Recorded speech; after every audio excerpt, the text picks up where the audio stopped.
What's going on, guys? Welcome back to another brand new episode of this Arizona Cardinals franchise here in Madden 21. Today, we have our NFC Championship against the Green Bay Packers. We played them in our last playoff run, and it ended with us winning a Super Bowl.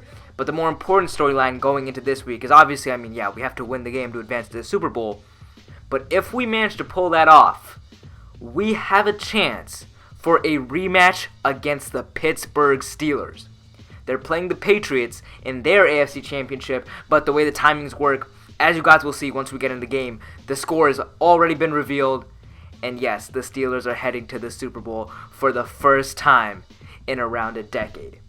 So on the line for the Cardinals right now is not only a trip to the Super Bowl, but a chance for them to avenge themselves and that 2009 Super Bowl finish. So with all that out of the way, there you guys see it. Let's go ahead and get into this one. Starting on offense are the Green Bay Packers, and so far this year, Aaron Rodgers has been deadly. He was in the MVP conversation, and he absolutely balled out. But here on the first play of the game, I don't know what to say. We just got hit with an unnecessary roughness call. I've never seen that in Madden in my entire life. And the worst part is, it's because we pushed him out of bounds. I don't know who's in charge of coding that into the game, but thank you, I guess. They got a free 15 yards that they didn't deserve. Here on 3rd and 4, looking for a stop, but we could not get it. They ran the little quick hitter against our cover 2 man, and I was too slow to read it, and now they're in the red zone. Here on 1st and 10, up the seam. Davante Adams, they took no time at all. Just like 3, 4, maybe 5 plays to work their way down the field, and they scored, not even taking 4 minutes off the clock. Not the start that we wanted, but hey, alright, we have a chance to answer back right now. Andy Isabella gets us out of that 3rd and 4 situation with a big run after the catch. And now Kenyon Drake is going to get it done on the ground, finds the hole. It's Jair Alexander that finally drags him down, and he is within the 30-yard line. Here on 3rd and inches, we just need, come on, yeah, we're going to get that one. It's Kenyon Drake, he gets pushed forward, and now we have another fresh set of downs. And here on 1st and 10, Kenyon keeps on getting it done, this time to the 6-yard line on that run. They just don't have an answer for my guy. And here on 3rd and goal, looking to score, dump it off to Chase Edmonds, who gets through the pile, somehow shimmies his way out of there, and that is the first touchdown for the Cardinals here in this one, tying this one up at 7 apiece. We force the Packers into a 3rd and 5 situation, and he is looking to pass, and right across the middle, he has his man wide open.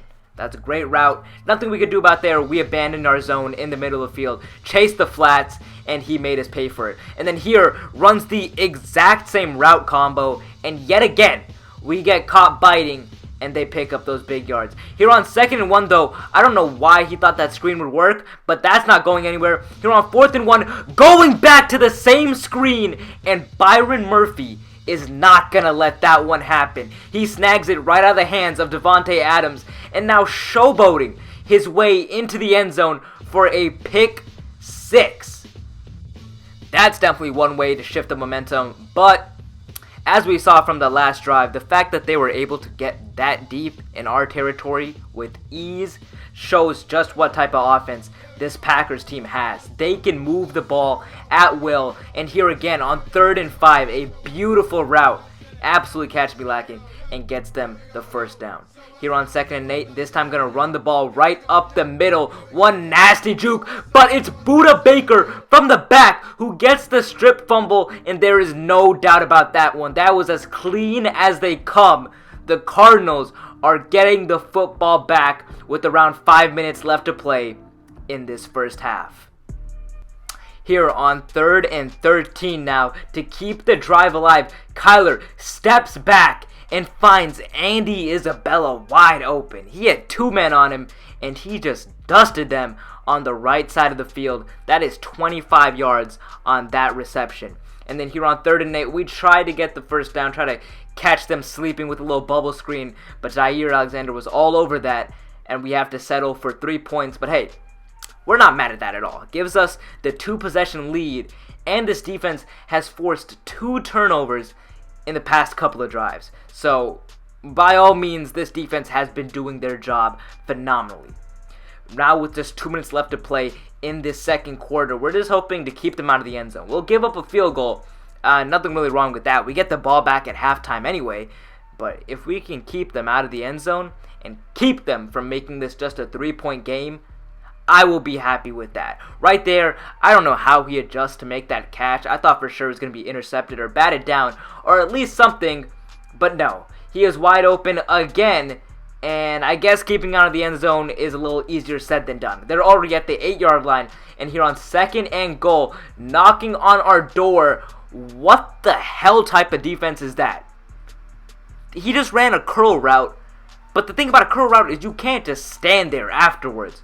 If you don't catch the ball off the break of a curl, you're probably not getting it. But no, thanks to Jason McCourty, he decided that it'd be a great idea to stand there behind him doing God knows what, instead of actually guarding his man. So because of that, they score a touchdown, make it 17-14, but we are not done in this first half. We have a chance to make this a 6-point game. Obviously, we're trying to get in the end zone, but with only 6 seconds to go, I'm just going to kick it. No point taking our chances. Making this a 6-point game, plus the fact that we're going to get the ball back in just a couple of seconds, that's what we like to see. 20-14, we're starting on offense. Beautiful spin move right there from Kenyon Drake, and it's enough for him to pick up the first down on that run. So far, he's been having himself a pretty nice day. 67 yards, but the thing is, he hasn't gotten a whole lot of carries. He's just been making the most of the ones that he does get. Like here on 3rd and 1, I mean, it's not Kenyon Drake, but it's our other running back, Chase Edmonds. Crazy to call him the other running back, because now in real life, he is probably the running back number 1. I mean, not probably. With Kenyon Drake a Raider now, he is the de facto running back number 1, unless they draft somebody. And speaking of free agency moves, this team looks a whole lot different. Adding weapons like AJ Green and JJ Watt on the defensive side of the ball. I mean, JJ we already discussed in the last episode, but still, the fact that this team has changed that much and added so many key names to their offense, plus Rodney Hudson. Come on, Rodney Hudson is one of the best, if not the best centers in the entire league, and now he's just a part of their team. So the team is way different, but if they can even perform close to how this simulation team is performing, then I'm sure Cardinals fans everywhere will be more than happy.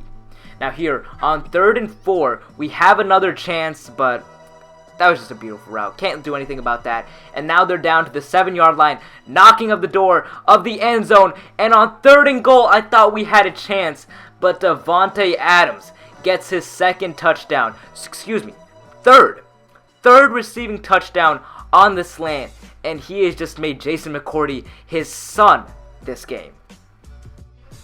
So with 7 minutes left, we're just looking to protect our 2-point lead. And the good thing about this is if we do happen to score a touchdown and convert the PAT, it becomes a 2-possession game. So with just a touchdown here, we can put this game possibly out of reach. I mean, there's still a lot of time on the clock, don't get me wrong, but we have an opportunity. Here on 2nd and 13, the little screen to Chase Edmonds works for a good amount of yards, but I got scared here that was holding on somebody in the O-line, but instead, they're going to call it roughing the passer, and we'll get a free 15 yards. And here on 3rd and 1, we're just looking to pick up the yard, but hey, we'll take a touchdown. Yeah, it would have been a little bit nicer to take more time off the clock, but there's no guarantees in the red zone. There's no saying for sure that we would have been able to punch it in. So we'll take our touchdown now rather than later. Here on 1st and 10 though, the cover 2 gets absolutely torched over the top in the middle, and now Davante Adams has his double me. Couple that with the fact that Aaron Rodgers has Gambler, and we are in trouble. Already at the 28-yard line, and we haven't even reached the 2-minute warning yet. Here on 2nd and 10, again dropping back to pass, and this time it's Tariq Cohen who routes up Devondre Campbell and takes them well into the red zone at the 8-yard line. They elect not to use a timeout, which is smart to do in this situation, and right here again, Cohen right across the middle, same exact route that dusted Devondre Campbell, gets them into the end zone to make this a 2-point game. Now, if we get a first down here, this game is over. But here on 2nd and 10, looking to get it going, and their run defense is just zeroed in. On 3rd and 9, we can end it with a first, going to Christian Kirk. How he snags that, I have zero clue. But it's not enough for a first down. The only good that came of it is that they were forced to use their final timeout. And here on 1st and 10, the rookie comes up and makes the sack, pushes them back 14 yards, no timeouts, looking to make a pass here. He had a man wide open, but Byron Murphy's gonna end this one with his second interception. That man Byron has single-handedly been the best player on this defense all game long, making two of the biggest plays of the entire game. And because of him, and only him, we are heading to our second Super Bowl in as many years to get a rematch, to get some revenge against the Pittsburgh Steelers. If you guys are excited to see that matchup in the very, very near future, go ahead and subscribe to the channel. But that is it for this one. I will see you guys in the next one.